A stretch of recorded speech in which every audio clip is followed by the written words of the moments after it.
안녕하세요. 오늘 발표 포장재 순환경제 정책 방향을 발표할 자원재활용과 김수현 사무관입니다. 이미지에는 저희 자원순환정책과 윤혜린 사무관님 얼굴이 나와 있었는데 좀 생뚱맞은 분이 나와서 좀 놀라셨을 것 같은데 얼굴이 달라진 게 아니고 사람이 달라졌습니다. 네, 오늘 발표 좀 간략하게 하겠습니다. 앞서 인사 말씀에서 저희 KEPR의 그 위상을 좀 말씀해 주셨습니다. 저는 자원재활용과에서 포장재 EPR을 담당하고 있어서 더욱더 뜻깊게 인사 말씀을 들었습니다.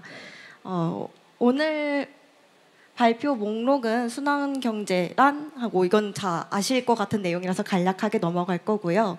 포장재와 순환경제, 그 다음에 해외 동향과 국내 현황을 비교하면서 마무리 짓고자 합니다. 먼저 순환경제란 하면서 이제 시작을 저희가 가볍게 열었는데요. 한 5년 전부터 이제 순환경제라는 말이 더 이상 낯설게 느껴지지 않을 것입니다. 그동안은 저희가 계속 선형경제, 즉 경제 성장은 곧 폐기물 발생 증가로 이어지는 선형적인 모델이었습니다.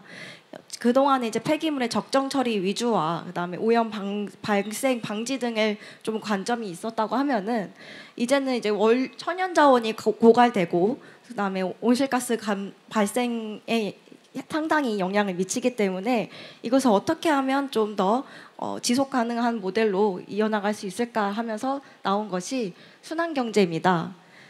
가장 크게 억제, 리듀스가 제일 첫 번째 원칙이고요. 그 다음 재사용, 재활용, 재이용, 이게 재활용 측면인데 이것을 더 이상 재활용이 한 번 쓰고 끝나는 재활용이 아니고 다시 원자재와 비슷할 수준으로 돌아갈 수 있도록 순환형으로 이어가겠다는 게 순환경제입니다. 그럼 이 포장재가 이 순환경제에서 왜 중요할지 한번 짚고 넘어가 보겠습니다. 포장재의 정의는 크게 세 가지로 구분해서 볼 수 있습니다. 이제 수송, 보관, 취급, 사용 등의 과정에서 상품을 보호하거나 품질을 보존하기 위해서 포장하는 재료와 용기라고 이제 길게 말이 나와 있는데요. 간단하게 저희 1차 포장부터 묶음 포장에 들어가는 봉지, 그다음에 마지막에 저희 택배 시키면 나오는 상자까지 이 모든 게 다 포장에 해당됩니다. 그럼 포장재는 왜 저희가 이렇게 많이 중점적으로 계속 EPR에서도 보고 있을까요? 지금 생활 폐기물 양의 약 10%가 EPR에서 저희가 취급하는 포장재가 생활 폐기물의 10% 정도 수준이라고 나왔습니다. 이는 EU에서도 분석한 도시고용 폐기물의 14% 수준인 포장재 데이터를 보면 거의 국내나 EU나 좀 유사하게 상당 부분을 차지하고 있다는 것을 알 수 있습니다. 또한 저희 택배 물량도 지금 지속적으로 증가하고 있는데요. 2018년 대비 2023년 5년 새에 두 배 이상 증가했다는 수치가 나왔습니다. 지금 23년에 51억 개라는 그 택배 물동량이 어떤 의미를 뜻하냐면 국민 1인당 연 택배 이용 횟수가 100여 건 이상을 의미하는 것으로 볼 수 있습니다. 이렇듯 포장재 시장은 계속 점진적으로 확대 성장하고 있습니다. 이렇게 상당 부분을 차지하는 포장재를 어떻게 하면 순환경제사회법에서 다룰 수 있을 것인가를 순환경제사회법의 기본 원칙에서 나와 있습니다. 제일 첫 번째 원칙인 원천 감량, 다음 두 번의 발생 억제, 다음 마지막으로 순환 이용까지 이 세 가지 원칙에 의해서 포장 폐기물의 정책은 설계되고 있습니다. 그러면 이제 해외 추진 동향을 좀 살펴보겠습니다. 항상 해외에는 저희 한국의 규제와 계속 비교되고 있는데요. 앞서 말씀 주셨던 게 이제 KEPR, 우리나라도 더 이상 이제 유명한 제도를 갖고 있고 잘 일어나가고 있다고 하는데 과연 해외에서는 어떻게 하고 있는지 한번 살펴보겠습니다. EU 포장재법 PPWR이 최근 25년 2월 발표되었습니다. 이 발효되기 전에 작년 12월에 이제 안이 나왔었고요. 그게 이제 확정이 돼서 발효가 되었는데요. 포장 폐기물의 원단위 발생량, 즉 1인당 포장 폐기물 발생량을 감소시키는 것이 목표가 나왔습니다. 이게 발표 자료가 제가 좀 급하게 받다 보니 수정이 좀 덜 되어 있는데요. 2018년 대비 30년까지는 5%, 35년까지는 10%, 40년까지는 15% 저감을 목표로 PPWR에 들어가 있고요. 그다음에 저희 과대 포장 금지와 같은 제도인 택배 운송용 포장재의 빈 공간 비율이 50% 이하로 제한하는 것이 나왔습니다. 여기서 좀 더 중점적으로 봐주실 문구는 충전재까지 빈 공간으로 취급한다는 것입니다. 다음 재활용 측면에서는 이제 크게 두 가지를 안내를 드리려고 하는데요. 저희 재생원료 의무율 가장 관심이 많으신데 페트 같은 경우는 2030년 30%까지 목표가 나왔고 최근 이 PPWR 내용에는 40년 목표치도 나와 있습니다. 40년에는 페트가 50%까지 재활용 원료를 함량해라라는 의무가 나왔고 페트 이외의 플라스틱 재질에 대해서는 30년까지 10%, 40년까지 25%라는 목표가 나왔습니다. 그리고 재생용성이 아니고 재활용성인데 조금 오타가 있었습니다. 재활용성에 따른 재활용 가능 등급 부여까지 PPWR 내용에 담겨 있습니다. 그다음 중국도 한번 비교해 보겠습니다. 중국이 그동안 저희가 이렇게 자원순환 경제나 대기 오염에서 좀 이렇게 미진한 게 아닌가라고 의심을 하시는 분들도 있는데 중국 역시 이제 녹색 경제를 테마로 가장 강하고 빠르게 규제를 좀 달려나가고 있는 국가 중에 하나입니다.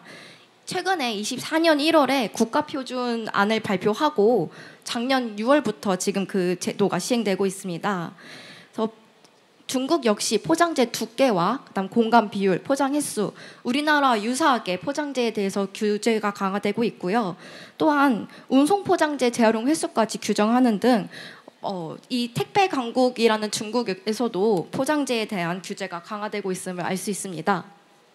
또한 대만 역시 이제 평균 포장재 중량 감소율, 감축 목표를 부여하고 있고 지금 이제 PCR이라고 하면은 재사용이 아니고 소비 후 플라스틱입니다. 소비 후 플라스틱 함유량을 25% 이상 하는 포장재를 우선 사용할 것을 명시하고 있습니다. 그리고 이제 미국 같은 경우는 이제 연방 국가보다 보니 이제 국가 제도보다는 좀 택배로 유명한 아마존의 사례를 좀 설명드리고자 합니다. 아마존에서는 FFP 즉 좌절이 없는 포장, 쉽게 재활용하고 쉽게 뜯을 수 있는 재활용 패키징 인증 제도를 하고 있습니다. 그래서 포장에서 제품이 차지하는 비율도 지금 규정하고 있고 또한 이 인증에는 100% 재활용 가능한 소재를 사용할 것을 명시하고 있습니다. 이렇듯 국외에서도 이 포장재 규제는 가장 뜨거운 이슈입니다. 제가 오늘 여기 와서 한 바퀴 둘러봤는데 지금 그 포장재 기술, 저희가 직접 말하는 포장재부터 물류 유통업체까지 모두 다 참여를 하셨더라고요. 그만큼 이 저희의 포장재 규제가 결국 전 분야에 영향이 상당한 것을 저도 한번 느낄 수 있었고 그럼 이제 국내에는 어떻게 하고 있는지 한번 좀 설명해 드릴까 합니다. 국내에서는 원천 감량이 제일 첫 번째 원칙인데 이 원천 감량과 순환 이용을 두 가지로 순환 경제 달성을 목표로 하고 있습니다. 저희 포장재 원천 감량은 제도가 꽤 오래됐습니다. 제 나이보다 더 오래된 제도인데 93년 6월부터 이 목표가 계속 나오고 있고요. 이에 관한 규칙 같은 경우는 계속 시시때때로 개정되고 있습니다. 포장 공간 비율이 지금 15% 이하, 10% 이하라는 수치가 보면 아까 50% 이하라는 수치는 가소롭게 느껴질 정도로 저희도 만만치 않게 규정을 강화하고 있습니다. 그다음 제품 포장 기준의 범위 역시 지금 확대되고 있는데요. 처음 시작할 때는 식품과 자파류부터 시작했지만 최근 2022년도에는 전자제품과 의약용품, 세제류 모두 이제 생활과 밀접한 분야가 거의 다 들어와 있다고 알 수 있습니다. 또한 21년부터는 재포장 금지를 하고 있습니다. 저희 플라스틱 폐기물이 이제 가장 중요한 이슈다 보니 합성수질 재질 필름, 즉 플라스틱 비닐류로 묶음 포장하는 행위를 지금 규제하고 있고요. 낱개로 판매되는 포장 역시 3개 이하까지 이제 함께 포장할 것을 명시하고 있습니다. 다음 수송 포장 규제입니다. 이제 택배사에서 많이 이제 관심을 갖고 계신 부분일 텐데요. 저희도 유럽과 마찬가지로 수송 포장재 공간 비율을 50% 이하 할 것을 명시하고 있고요. 그다음에 포장 횟수도 1차 이내로 지금 규제하고 있으며 아직까지는 계도 기간이기 때문에 하루 빨리 또 다른 나머지 택배에서도 좀 더 저희가 쉽게 뜯을 수 있고 공간이 적게 차지하는 택배를 받을 수 있길 기대하고 있습니다. 제가 이제 주로 제가 담당하는 EPR 부분입니다. EPR에서 포장재는 크게 4가지로 분류하고 있습니다. 종이팩, 금속캔, 유리병, 합성수지 재질 포장재라고 해서 이제 4가지로 묶어서 하고 있는데요. EPR 같은 경우는 2002년부터 제도가 시행돼서 지금 20년이 넘은 제도입니다. 이를 통해서 생활 폐기물 재활용률까지 저희가 이제 끌어올리는데 한 기여를 많이 했는데요. 2002년에 41%에 불과했던 재활용률이 지금 최근 23년 수치를 봤을 때 59%까지 올라가는 데 기여를 했다고 할 수 있습니다. 그리고 EPR 같은 경우에는 저희 생산자 책임 재활용 제도이기 때문에 생산자, 즉 포장재를 사용하시는 생산자에게 이 재질 구조 평가까지 의무화를 하면서 이 재질 구조 평가까지 결과를 표시하도록 해서 재활용이 어려운 포장재는 재활용 쉽게 할 수 있도록 생산할 수 있도록 저희 유도하고 있습니다. 저희 EPR 제도는 오늘 한국환경공단에서 또 세부적으로 더 설명해 주실 거기 때문에 궁금하신 게 있다면 다음 강의를 좀 봐주시면 좋을 것 같습니다. 그다음 이제 우리나라가 어떻게 나아갈 거냐에 대해서는 좀 간략하게 말씀을 드리겠습니다. 앞서 봤듯이 해외 규제와 국내 규제를 다 비교했는데 국내 포장 규제 역시 만만치 않게 선진적으로 운영되고 있습니다. 전 세계적으로 과대 포장 기준을 만들어하는 사례가 거의 없다고 보고 있으며 저희는 93년부터 제도를 운영하면서 상당히 안정화되게 운영하고 있다고 볼 수 있겠습니다. 다음 저희가 이제 환경부에서는 이제 최근에 규제로만은 더 이상 바꿔나가기 어렵다는 생각이 또 저희 모두 갖고 있습니다. 규제만 병행하는 것이 아니라 자발적 참여를 유도할 수 있는 넛지형 규제로 계속 확장할 계획입니다. 현재 지금 다회용 택배에 대해서도 지원을 하고 있고, 그다음 다회용 용기 같은 것도 다 지원 사업을 하고 있습니다. 그래서 이렇듯 국민 인식 전환과 함께 친환경 소비로 확산할 수 있도록 환경부에서는 계속 지속적으로 정책을 펼쳐나갈 예정입니다. 이상 발표를 마치겠습니다. 감사합니다.